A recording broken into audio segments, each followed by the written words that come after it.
New Jersey. Franz was thoroughly astounded. As he had feared, the faculty of thinking, of comprehending matters, the intelligence necessary for him to reason on them, was gradually leaving him. The only feeling that remained was the remembrance of Listilla, the impression of the song he had just heard, and which the echoes of this gloomy crypt no longer repeated. Had he been the sport of an illusion? No, 1,000 times no. It was indeed Listilla he had just heard. It was indeed her he had seen on the castle bastion.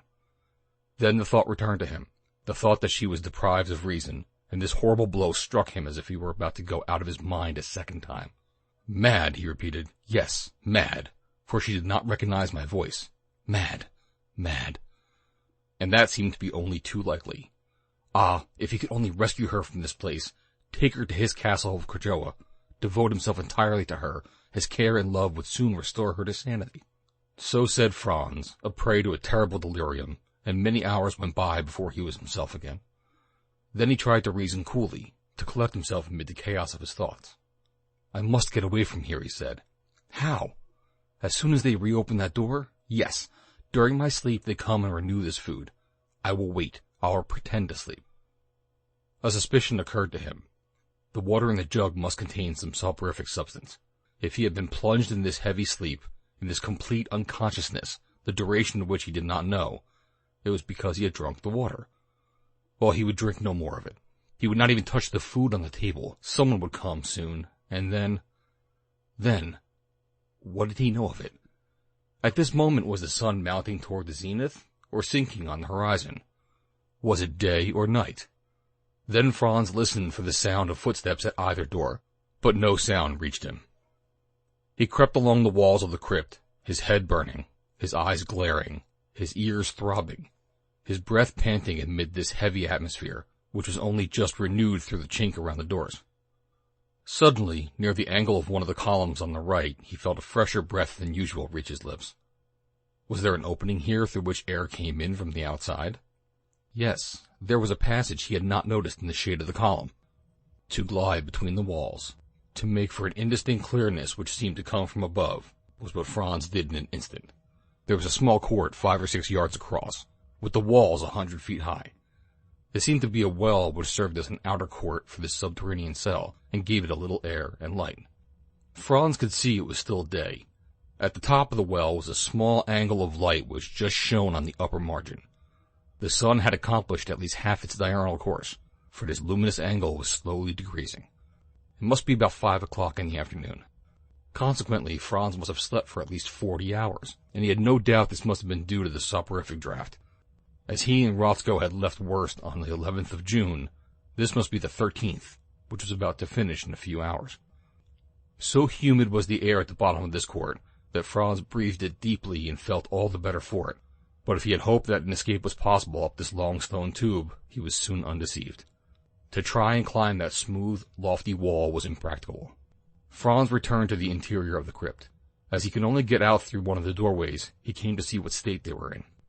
The first door, that by which he had come, was very solid and very thick, and it kept in its place on the other side by bolts working into iron staples. It was, therefore, useless to try and force it. The second door, behind which he had heard Listilla's voice, did not seem to be so well preserved. The boards were rotten in places, and it might be possible to clear a way through them. Yes, this is the way, said Franz, who had recovered his coolness. This is the way. But he had no time to lose, as it was probable someone would enter the crypt as soon as he was supposed to be asleep under the influence of the soporific draught. The work went on more quickly than he had expected. The moisture had eaten into the wood around the metal clasp, which held the bolts against the embrasure. With his knife, Franz managed to get the round part off, working noiselessly, and stopping now and then to listen and make sure that nothing was moving on the other side. 3 hours afterwards, the bolts were free, and the door opened with a scroop on its hinges. Franz then returned to the little court so as to breathe a less stifling air. At this moment, the sun no longer shone across the opening of the well, and consequently must have sunk beyond reticet. The court was in complete darkness. A few stars gleamed above, as if they were seen through the tube of a long telescope. A few small clouds drifted along the intermittent breath of the night breeze. A peculiar haze in the atmosphere showed that the moon must have risen above the eastern mountains. It was evidently about 9 o'clock at night. Franz went back to the crypt, where he ate some of the food and quenched his thirst from the spring, after throwing away the liquid in the jug. Then, with his knife at his belt, he went out by the door which he had shut behind him. And now would he meet the unfortunate Listilla wandering these subterranean galleries? At the thought his heart beat almost ready to burst. As soon as he had made a few steps he stumbled. As he had thought, there was a flight of stairs, of which he counted the steps. 60 only instead of the 77 he had come down to the threshold of the crypt. Consequently, he was about 8 feet below the level of the ground. Having nothing better to do than to follow the dark corridor, the sides which he could touch with his outstretched hands, he hurried on in that direction. And he went on for half an hour without being stopped by door or railing. But the large number of turns had prevented him from knowing in what direction he was going, with regard to the wall which faced the Orgal Plateau. After halting a few minutes to get his breath, Franz continued his advance, and it seemed as though the corridor were to be interminable, when an obstacle stopped him. This was a wall of bricks. Tapping it at different heights, he could find no sign of an opening. This was the only way out from the corridor. Franz could not help exclaiming. All his hopes were shattered against this obstacle. His knees bent, his legs gave way, and he fell at the foot of the wall. But just on the ground, the wall had a narrow crack in it, and the bricks, being rather loose, shook as he touched them.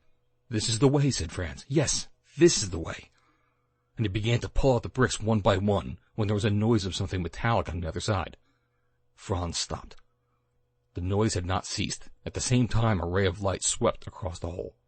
Franz looked through. It was the old chapel that he saw. To what a lamentable state of dilapidation time and neglect had reduced it. The roof had fallen in, a few only of the ribs perfect on their swelling columns, 2 or 3 pointed arches threatening to fall, a window frame with flamboyant mullions thrust out of place. Here and there a dusty tomb beneath which slept some ancestor of the family of Gortz, and at the end a fragment of an altar with the reredos still showing traces of sculpture. Then the remains of the roof still over the apse, which had been spared by the storms, and then over the ridge above the entrance the shaking belfry, from which hung a rope to the ground, the rope of the bell which occasionally rang to the terror of the people of Worst. Into this chapel, deserted for so long, open to all the rigors of the Carpathian climate, a man had just entered, holding in his hand a lantern, the brilliant light of which shone full on his face. Franz instantly recognized him. It was Orphanik, that eccentric individual whom the Baron had made his only companion during his sojourn in the large Italian towns. That oddity he had seen along the streets, gesticulating and talking to himself. That incomprehensible scientist, that inventor ever in search of some chimera, and who doubtless put all his inventions at the service of Rodolphe de Gortz. If Franz had retained any doubt as to the presence of the Baron at the castle of the Carpathians, even after the apparition of Listilla, this doubt was changed to certainty when he saw Orphanik. What was he going to do in this ruined chapel at this advanced hour of the night? Franz tried to discover, and this is what he saw. Orphanik, stooping over the ground, was lifting up a few iron cylinders to which he was attaching a line, which he unrolled from a reel placed in one of the corners of the chapel. And such was the attention he gave to his work, that he would not have seen the young Count if he had been able to get near him. Ah, why was not the hole Franz had begun to enlarge sufficient to let him pass? He would have entered the chapel, he would have hurled himself on Orphanik, he would have compelled him to lead him to the dungeon. But perhaps it was all as well that he could not do so, for if the attempt failed, the Baron de Gortz would have doubtlessly made him pay with his life for the secrets he had discovered. A few minutes after the arrival of Orphanik, another man entered the chapel. It was Baron Rodolphe de Gortz. The never-to-be-forgotten physiognomy of this personage had not changed. He did not even seem to have aged, with his pale, long face, which the lantern illuminated from top to bottom, his long gray hair thrown back behind his ears, and his look glittering from the depths of his black orbits. Rodolphe de Gortz went near to examine the work on which Orphanik was engaged, and this was the conversation exchanged between the men in short, sharp tones.